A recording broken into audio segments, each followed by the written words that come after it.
Hello and Assalamu alaikum. Welcome to my channel Dr. A.R. Nasir in UK. मैं उम्मीद करता हूं कि आप सब बिल्कुल ठीक ठाक होंगे, खैरियत से होंगे। आज की इस वीडियो में हम डिस्कस करेंगे कि यूके में जितने भी डिपेंडेंट वीजा होल्डर्स हैं, क्या वो यूके में अपना बिजनेस कर सकते हैं। सो आइए देखते हैं ये कंप्लीट वीडियो और जानते हैं इस सवाल का कंप्लीट जवाब। So let's get started.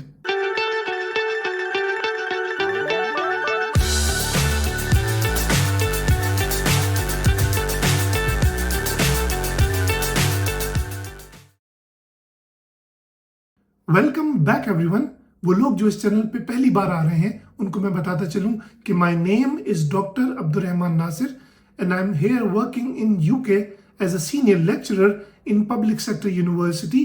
और मैं यूके ग्लोबल टैलेंट वीजा के थ्रू आया हूं और मुझे ज्वाइन किया है मेरी फैमिली ने एज डिपेंडेंट मेंबर्स।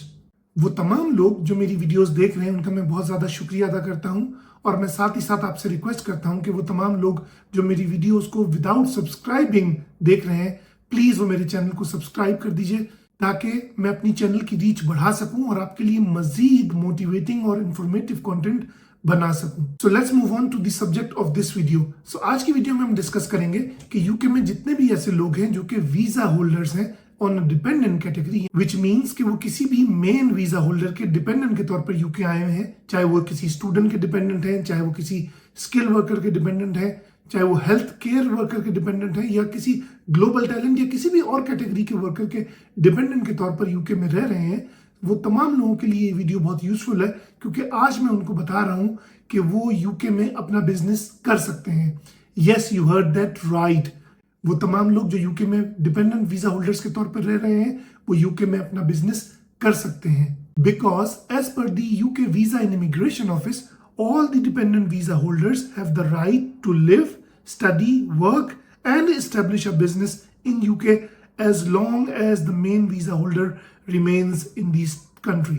यानी यहाँ पर एक बहुत इंपॉर्टेंट कैच है और वो बहुत ज़्यादा ज़रूरी है आप सबके लिए जानना। वो तमाम लोग जो डिपेंडेंट वीज़ा होल्डर्स के तौर पर यूके में रहते हैं कि वो यूके में ना सिर्फ रह सकते हैं, they can also study, they can work and they can also start their own business, but they have to be cautious कि वो ये तमाम काम सिर्फ और सिर्फ तब तक कर सकते हैं जब तक कि मेन वीज़ा होल्डर के पास जो वीज़ा है वो मौजूद है। यहाँ पर ये बात समझना बहुत ज़रूरी है कि वो ये तमाम काम सिर्फ और सिर्फ तब तक कर सकते हैं जब तक कि वो अपने मेन वीज़ा होल्डर के साथ यूके में रह रहे हैं। यानी कि अगर उनके मेन वीज़ा होल्डर का वीज़ा एक्सपायर हो गया तो उसका मतलब है कि उनके पास भी रहने की इजाज़त नहीं होगी and they can no longer have the right to study, live or work on a job or even establish their own business or even continue their own business in UK. So now let's discuss some restrictions, वो रुकावटें जो UK में dependent visa holders के ऊपर हैं और वो ये हैं कि there are restrictions on the type of business activities these dependent visa holders can undertake। उनका ये जानना ज़रूरी है कि वो हर कैटेगरी में बिजनेस नहीं कर सकते। मिसाल के तौर पे there are certain professions like professional sport or sports coaching, they are specifically prohibited unless they are dependents of a person with a UK ancestry visa। यानी कि अगर आप किसी UK ancestry visa holder के डिपेंडेंट के तौर पर नहीं रह रहे तो आप यूके में कोई भी ऐसा बिजनेस नहीं कर सकते जिसका ताल्लुक किसी भी प्रोफेशनल स्पोर्ट या स्पोर्ट की कोचिंग से हो। यहाँ मैं आपको एक और बात बताता चलूँ about the lack of business support. जो तमाम डिपेंडेंट वीजा होल्डर्स हैं यूके में, they do not benefit from the business support available under other routes such as the innovator founder visa। यानी कि अगर आप यूके में डिपेंडेंट वीजा होल्डर हैं सो आपको कुछ सहूलत या मराहत नहीं मिलेंगी फ्रॉम द डिपेंडेंट जो कि किसी और बिजनेस कैटेगरी में मिलती है। मिसाल के तौर पर इन इनोवेटर फाउंडर वीजा में आपको गवर्नमेंट की तरफ से कोई ना कोई सहूलियात या सपोर्ट या असिस्टेंस मिल सकती है, लेकिन अगर आप यूके में डिपेंडेंट वीजा होल्डर के तौर पर बिजनेस कर रहे हैं तो तब आपको किसी भी तरह की कोई भी सपोर्ट या असिस्टेंस नहीं मिलेगी। There is another one restriction on this particular route of UK dependent visa holder और वो ये है कि there are limitations on family business. उसके अंदर ये बात है कि the dependents running a family business may not be able to employ the main visa holder। वो मेन वीजा होल्डर जिसके डिपेंडेंट के तौर पर आप यूके में रहते हैं, आप उसी मेन वीजा होल्डर को अपने ही बिजनेस में एम्प्लॉय नहीं कर सकते due to strict restrictions on changing employers और working in a second job, because वो जो मेन वीजा होल्डर है वो कहीं ना कहीं और एम्प्लॉय होगा या किसी भी और कैटेगरी के अंदर उसके पास मेन वीजा है, तो आप उसको अपने फैमिली बिजनेस के अंदर उसी मेन वीजा होल्डर को एम्प्लॉय नहीं कर सकते।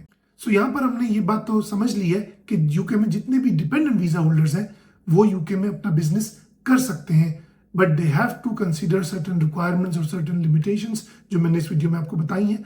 अब डिस्कस करते हैं वो तमाम चीजें जो आपको इस रिक्वायरमेंट्स और इन लिमिटेशन से आज़ाद कर सकती हैं।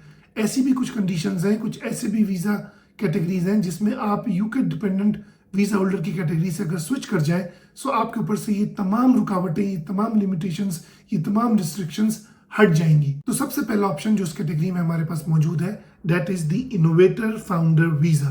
तो अगर आप यूके में अपने डिपेंडेंट वीज़ा को स्विच कर लेते हैं into the innovator founder visa तो आपके ऊपर वो तमाम रिक्वायरमेंट्स या लिमिटेशंस नहीं होंगी जो मैंने अभी आपको बताई थी थोड़ी देर पहले। सो इनोवेटर फाउंडर वीज़ा की जो कैटेगरी है उसके बारे में आपको मैं बताता चलूँ कि ये एक खास कैटेगरी है जिसके अंदर सबसे पहली रिक्वायरमेंट तो ये है कि आपकी एज 18 ईयर से ज़्यादा होनी चाहिए और आप इंग्लिश लैंग्वेज की रिक्वायरमेंट्स को ज़रूर मीट करते हो। सो जो इनोवेटर फाउंडर वीज़ा है ये सिर्फ और सिर्फ फॉरेन नेशनल्स के लिए बनाया गया है। तो अगर आपकी भी एज 18 ईयर से ज़्यादा है और आप इंग्लिश लैंग्वेज की रिक्वायरमेंट्स को फुलफिल करते हैं and if you have a viable, unique and very innovative idea of business और आप उस आइडिया को अगर किसी भी इंडोर्सिंग बॉडी से इंडोर्स करवा सकते हैं so you are good to go for getting your innovator founder visa. और अगर आप इनोवेटर फाउंडर वीज़ा हासिल करने में कामयाब हो जाते हैं so you will get a right to stay for 3 years in UK and do your business because it is a innovator founder visa. So आप किसी भी इनोवेशन के अंदर कोई भी बिजनेस करेंगे and once you move on in this particular category 3 साल के बाद you have a right to convert your visa into an ILR which is the indefinite leave to remain और you can also extend your visa अगर आप चाहते हैं। यहाँ पर दूसरी कैटेगरी को डिस्कस कर लेते हैं और जो दूसरी कैटेगरी है जिसके अंदर जो यूके में डिपेंडेंट वीज़ा होल्डर्स हैं वो जा सकते हैं और अपने ऊपर से तमाम जो लिमिटेशंस हैं तमाम रिस्ट्रिक्शंस का खात्मा कर सकते हैं, that is the option of self sponsoring them. Actually UK में कोई भी ऐसी वीज़ा कैटेगरी नहीं है जिसका नाम हो सेल्फ स्पॉन्सरिंग वीज़ा, लेकिन यहाँ पर मैं आपको एक कैच बता दूं और वो ये है कि अगर आप यूके में एज डिपेंडेंट वीज़ा होल्डर अपना बिजनेस करते हैं और अगर आप उस बिजनेस का स्पॉन्सर लाइसेंस हासिल कर लें तो आप उस स्पॉन्सर लाइसेंस के थ्रू उसी बिजनेस के अंदर अपने आप को एम्प्लॉय कर सकते हैं, यानी कि वही बिजनेस आपको सर्टिफिकेट ऑफ स्पॉन्सरशिप इशू करेगा and then you will get a skilled worker visa on that particular business जो आपने बनाया था और जिसका आपने स्पॉन्सर लाइसेंस हासिल कर लिया था। सो अगर आप हासिल कर लेंगे skilled worker visa on your own business so it will be like you are employed on your own business और फिर आपके ऊपर वो तमाम रिस्ट्रिक्शंस और लिमिटेशंस नहीं होंगी जो एज डिपेंडेंट होल्डर आपके ऊपर बिजनेस करने में एप्लीकेबल होती हैं। आई रियली होप कि आज की वीडियो आपको बहुत पसंद आई होगी और आपने कोई नई नॉलेज हासिल की होगी इस वीडियो से। I would again request to please like my video, please share my video among your circle ताकि मेरी वीडियोस की रीच बढ़ सके और बहुत सारे लोगों का मजीद फायदा भी हो सके। I also request to please subscribe my channel because that will be the best source of motivation for me from your side. मिलते हैं अगली किसी इंफॉर्मेटिव वीडियो में। अपना बहुत ख्याल रखिए। अस्सलामु अलैकुम। May peace be upon you.